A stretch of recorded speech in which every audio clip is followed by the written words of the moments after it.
To begin today's proceedings, we shall commence with the introduction and felicitation ceremony.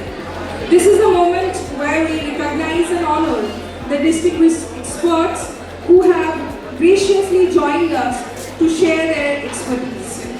Their contributions play a crucial role in advancing research and innovation in the fields of sustainable energy and electronic devices.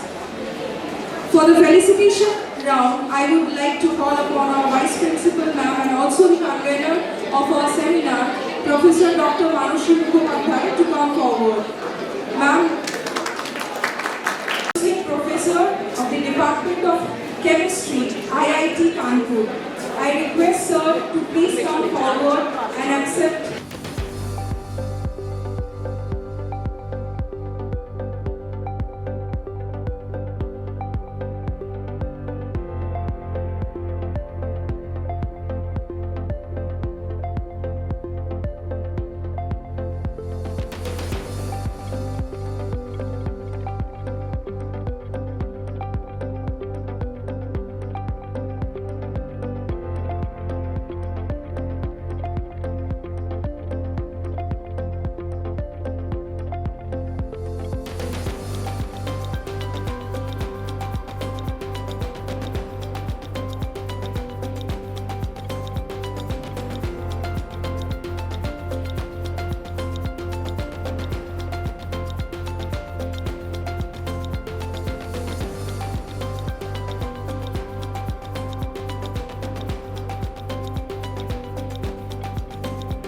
Big round of applause. Big round of applause.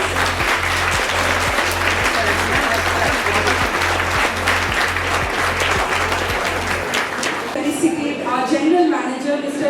Somnath Roy. Please, sir, if you could come forward. Let us have a round of applause for Somnath, sir.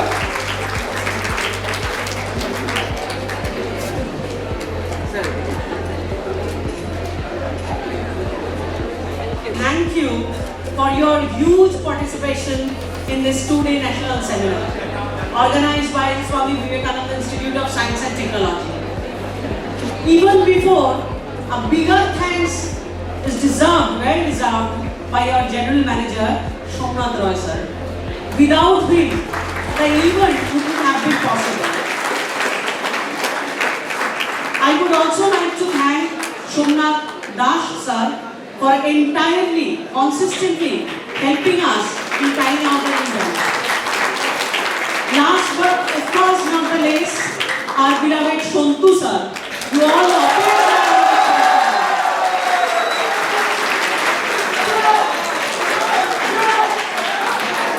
Distinguished guests, colleagues, and my lovely students, for a sustainable future, it is with great honor that I welcome you all to this forum on sustainable development. Sustainable development is the development that meets the need for the present generation without jeopardizing the need for the future generation. For sustainable development to be achieved, it is crucial to harmonize three core elements, namely economic growth, social inclusion, and of course, environmental protection. These elements are integrated and all are crucial for the well-being of individuals, society, and of course for the future generation. Today, we gather to discuss critical pathways towards a future where economic progress, societal equity, and environmental stewardship coexist in harmony, ensuring a healthy planet for the generation to come. As we embark on this important note, let us remember that the challenges we face demand collective efforts, collective action, innovative solutions, and a deep commitment to leaving no one behind. Together we can shape a sustainable world that not only meets the needs for the present, but also safeguards the well-being of our planet and future generations. The target of this event is to discuss about how sustainability can be maintained. You all being budding engineers, there will always be a challenge how to maintain the sustainable development. That is the primary topic, that is the burning topic in today's society. As we gather today, the imperative for the sustainable action is more urgent than before. We are here to collectively explore innovative approaches to building a resilient and equitable future for our planet. This forum provides a unique platform to share knowledge, exchange best practices, and drive meaningful changes towards a sustainable world. And that is all from my end. Once again, a very warm welcome to you all, and thank you so much for your wonderful participation in this 2-day national seminar back-to-back. Thank you so much, and with this note, I would also like to extend my sincere gratitude to Dr. Prakash Chandra Mondal, who is from IIT Kanpur, to embrace our college, our institute, being present here. Thank you so much. You're most welcome. Thank you. For your kind words. So, as we move to the session 5 with Dr. Prakash Chandra Mondal, Associate Professor of the Department of Chemistry, IIT Kharagpur, let us move towards his introduction.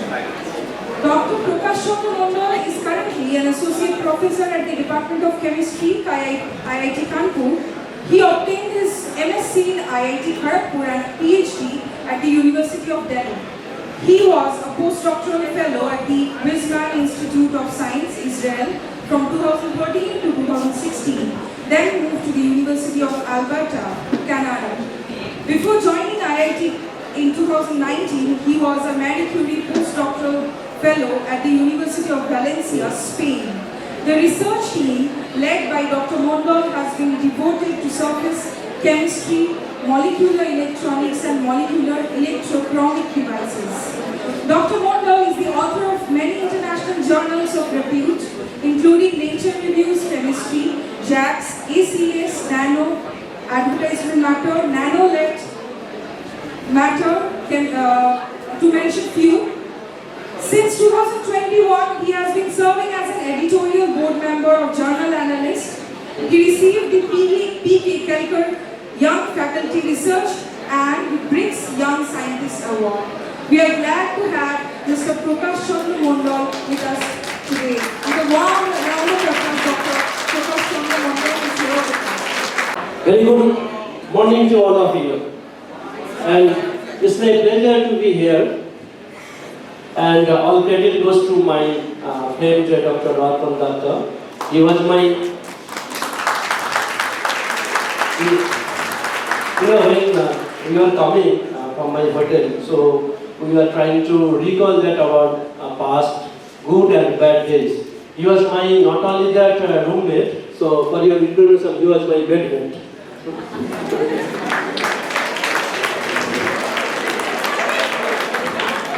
Because he could not get that hostel room because he was from that local place, right? So he was staying with me unofficially. Okay. So today I'll be talking about some very fantastic research that what we are doing at Department of Chemistry in IIT Kanpur. So I joined there 2019, just before the lockdown, 1 year before the lockdown. So basically I will try to show that how a school chemistry concept, so which is actually that aryl diazonium salts preparation. So I guess many of you at least have studied in your school textbook. For example, if you have aniline, right, you must be knowing that pH NH2, and if you treat with like suppose sodium nitrite and HCl, so that will give you N2 class. So basically that is called aryl diazonium salt. And I am sure many of you have done, or at least you have studied that one. So we take that concept, that's what I said that it is a school chemistry concept, which is very fundamental, right? And it's a one-step reactions, and you can get the product just by 5 to 10 minutes, okay?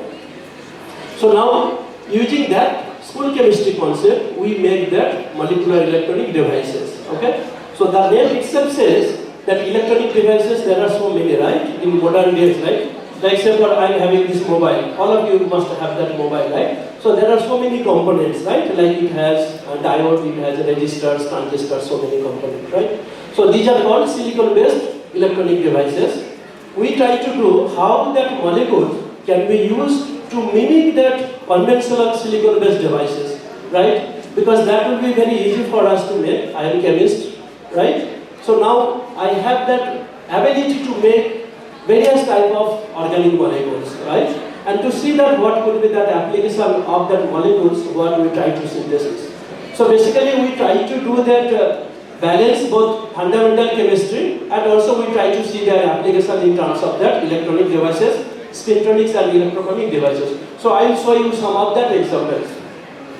So here you see that since my joining at IIT Kanpur, we are trying to develop that molecular thin films, right? So molecular thin films means so that are limited their thickness by 1 to 50 nanometer of that length. So that is very crucial for us to make very ultra thin molecular layers. Okay, and for that we use a electrochemical grafting method. I will discuss it in a minute. That how that technique can be useful to make that molecular thin films and where you can control that molecular thickness. Okay, and then we see that there are very different applications.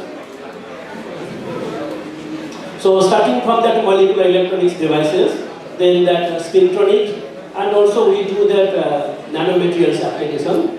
We also do that memory devices, like where you have that two transitions from your low current to high current, right? That's what your conventional electronic devices work, right? So you must be knowing that based on that on and off, right? Or 0 and 1 in the binary number, okay? So our molecules, what we synthesize in our lab, it is also very good enough to mimic that molecular device application.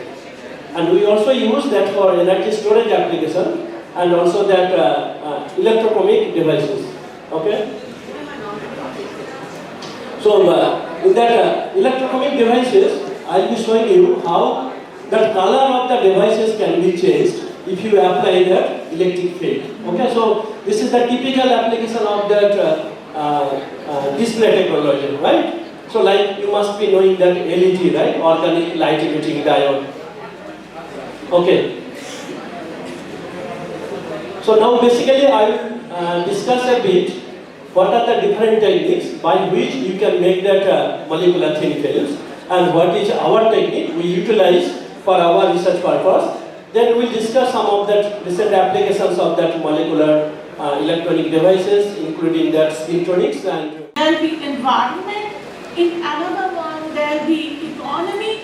So some development that should be economically viable. It should address the environmental aspect. It should also address the social aspect. That is, it should also generate viable. It should also address the need of the society. So if that is the case, then only it can be considered as sustainable development. So otherwise you can see the other sets like when the social needs are addressed and it is environment friendly, that development is variable development, is biomass. Then what is the source? One of the major sources of biomass is the agricultural waste. So agro waste, among agro waste, you know there are different agro waste which are available, which are sometimes wasted. So they can be actually used for the generation of wealth. And there are also these municipal solid waste which can also be used. So there must be strong R&D endeavors which will focus on the generation of energy from these materials. And there are also some organic wastewater. So wastewater which contains organic compounds, they are, in that case there will be chunks of growth of microorganisms. As a result of these, there is a fall in the oxygen level of that water and which causes detrimental effects on the natural flora and fauna. So, and lots of oil, crude oil, that was carrying huge, oil content, that was, it was highly damaged and the oil spray enormous oil spread along the coast, contaminating more than 1900 kilometers of shoreline. And what happens with that amount of oil was sprayed on the sea, water, it sprayed along the coast, and 1900 kilometers is a very big distance, that creating the marine life in a danger, at the same time creating the inhabitant. Man residing on the cliffs, that they are also in danger. So what to do? So now, because they have to drain out the oil, they have to save their life, they have to drain out the oil, the entire amount, almost the entire amount of oil, the draining is at the sea. And that when it happened, then the scientists came and rescue. They said, okay, we'll go for mechanical way. What was the mechanical way? They thought they used electrical broom, Theta, right? And then they went by helicopter. That is very inaccessible, very, very inaccessible, because the sea is very rough, and people to enter in the particular sea is very difficult. Only helicopter and boat. Good morning, I am Bonni Bhattacharya from Swami Vivekananda Institute of Science and Technology, CSC department. I really enjoyed the seminar and learned many valuable insights about sustainable energy, heat wave and many more. As a student, seminar is really important to us because it's provide information beyond textbook. That is very essential as an engineer, upcoming engineer. Thank you to my college and respected guest for such a valuable effort and such an opportunity. Thank you so much. Hello everyone, my name is Kushal Makar. I am a EC first year student from SVIST. Today we just end up hearing our 2-day seminar on something, and we really got to know about many crucial things. As today 2-day seminar, there are topics like chemistry on physics and pollution and poverty. There are so many things that will be covered by this from this seminar. So from this seminar, I just learned from respected teachers and the sirs and the respected guests that there are so many ways to protect our polluted country, polluted environment, all these things. And lastly, I just that got really attention was energy storage. The energy storage thing that I got to hear from sir from IIT Kanpur was really great. That enlightened us from how can we store energy, from digitally and also from the chemical processes. We really illuminated from this seminar. We really got helpful. Thank you SVST, and special thanks to the Basic Science Humanities Department. Thank you. নমস্কার, আমার নাম রিপন রয়, Swami Vivekananda institute of science and technology EC ডিপার্টমেন্টের ছাত্র। আমাদের college 27 and 28 ফেব্রুয়ারি একটি 2-ডে seminar provide করেছিল আমাদেরকে। এই সেমিনারটিতে আমরা ছাত্র হিসেবে খুবই উপকৃত হয়েছি এবং আমাদের মনে হয় এরকম সেমিনার কলেজ আরও অনেক রকমভাবে আমাদেরকে প্রোভাইড করবে। এখানে যাদবপুর ইউনিভার্সিটি, আইআইটি কানপুর থেকে প্রফেসররা এসেছিলেন এবং আমাদেরকে অনেক রকম ব্যাপারে আলোচনার মাধ্যমে আমাদের সেই সেমিনারটিকে সফল করেছে। আমরা কলেজের থেকে অনুরোধ করব যাতে এরকম সেমিনার আরও করা হোক। Thank you. নমস্কার, আমার নাম সুমন বেরা। আমি ফার্স্ট ইয়ারের কম্পিউটার সায়েন্স ডিপার্টমেন্টের ছাত্র স্বামী বিবেকানন্দ ইনস্টিটিউটে। এখানে আমাদের 27 এবং 28 তারিখে সেমিনারের আয়োজন করা হয়েছে, যেখানে যাদবপুর, ক্যালকাটা ইউনিভার্সিটি এবং আইআইটি কানপুরের বিভিন্ন জায়গা থেকে বিভিন্ন টিচাররা এসেছিলেন এবং অধ্যাপকরা এসেছিলেন। স্পেশালি আইআইটি কানপুর থেকে আসা ডক্টর মণ্ডল খুবই অনুপ্রেরণা দিয়েছেন আমাদেরকে। তার শেখানো বিভিন্ন ধরনের ইলেকট্রনিক্স থেকে আমাদের ট্রানজিশন টু দ্য স্পিনট্রনিক্স এবং বিভিন্ন ধরনের বিষয়বস্তু, এবং আমরা 27 তারিখে শেখা বিভিন্ন ভিডিও এবং বিভিন্ন অন্যান্য বিষয় নিয়ে শেখা বিভিন্ন জিনিসপত্র আমাদের খুবই উপকৃত করেছে। Hello everyone, I am Payal Maitri from SVIST, first year CSE student, and I want to appreciate my college to organize the 2-day seminar on basic science and humanities. And I want to say that all presentations were very informative, and I personally like yesterday's Shourov's presentation on heat waves. It provides us very more information on the very important topic on today's.